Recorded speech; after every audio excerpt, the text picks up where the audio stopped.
السلام علیکم ناظرین۔ اللہ پاک نے زمین و آسمان بنانے سے پہلے فرشتوں کو پیدا فرمایا، پھر جنات کو آگ کے شعلے سے پیدا کیا گیا اور ان کے بعد انسان کو پیدا کیا گیا۔ سب سے پہلے انسان اللہ پاک کے پیارے پیارے نبی حضرت آدم علیہ السلام ہیں، اور آپ پہلے رسول بھی ہیں جو شریعت لے کر اپنی اولاد کی جانب بھیجے گئے۔ حضرت نوح علیہ السلام کو اول الرسل اس وجہ سے کہا جاتا ہے کہ آپ علیہ السلام کفر و شرک پھیلنے کے بعد سب سے پہلے مخلوق کی ہدایت کے لیے بھیجے گئے۔ حضرت آدم علیہ السلام پہلے خلیفۃ اللہ بھی ہیں، جیسے کہ پارہ 1 سورہ بقرہ آیت نمبر 30 میں ارشاد ہوتا ہے وَإِذْ قَالَ رَبُّكَ لِلْمَلَائِكَةِ إِنِّي جَاعِلٌ فِي الْأَرْضِ خلیفہ،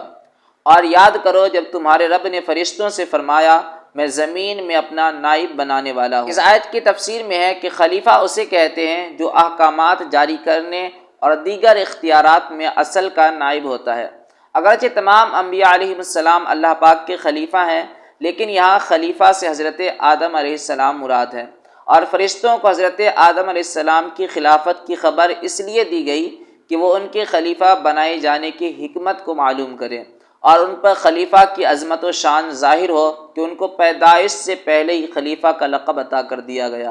اور آسمان والوں کو ان کی پیدائش کی خوشخبری دی گئی۔ ناظرین، اللہ کریم اس سے پاک ہے کہ اسے کسی سے مشورے کی ضرورت ہو۔ البتہ یہاں خلیفہ بنانے کی خبر فرشتوں کو ظاہری طور پر مشورے کے انداز میں دی گئی۔ اس سے اشارتاً معلوم ہوتا ہے کہ کوئی اہم کام کرنے سے پہلے اپنے ماتحت افراد سے مشورہ کر لیا جائے تاکہ اس کام سے متعلق ان کے ذہن میں کوئی بات ہو تو اس کا حل ہو سکے، یا کوئی ایسی مفید رائے مل جائے جس سے وہ کام مزید بہتر انداز سے ہو جائے۔ اللہ پاک نے اپنے پیارے پیارے آخری نبی صلی اللہ علیہ وآلہ وسلم کو بھی صحابہ کرام رضی اللہ عنہم سے مشورہ کرنے کا قرآن کریم میں حکم ارشاد فرمایا۔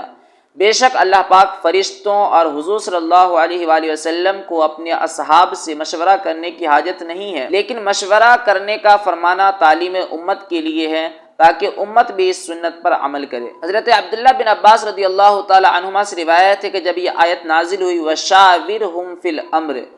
اور کاموں میں ان سے مشورہ نازل ہوئی، تو نبی پاک صلی اللہ تعالی علیہ وآلہ وسلم نے ارشاد فرمایا بے شک اللہ پاک اور اس کا رسول صلی اللہ علیہ وآلہ وسلم مشورے سے مستغنی یعنی بے پرواہ ہے، لیکن اللہ پاک نے مشورے کو میری امت کے لیے رحمت بنا دیا ہے۔ آئیے مشورہ کے حوالے سے کچھ حدیث پاک سماعت کرتے ہیں۔ اللہ کے آخری نبی صلی اللہ تعالی علیہ وآلہ وسلم نے ارشاد فرمایا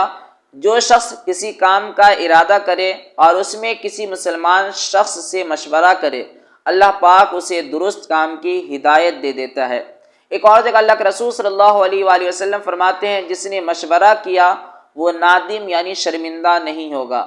اور فرماتے ہیں جو بندہ مشورہ لے وہ کبھی بدبخت نہیں ہوتا، اور جو بندہ خود رائے اور دوسروں کے مشوروں سے مستغنی یعنی بے پرواہ ہو وہ کبھی نیک بخت نہیں ہوتا۔ ناظرین، ان ساری حدیثوں سے ہمیں یہی پتہ چلتا ہے کہ ہمیں ہر کام میں جائز کاموں میں مشورہ لینا چاہیے، دنیاوی کام ہو اخروی کام ہو، ہر کام میں مشورہ لینا چاہیے۔ السلام علیکم۔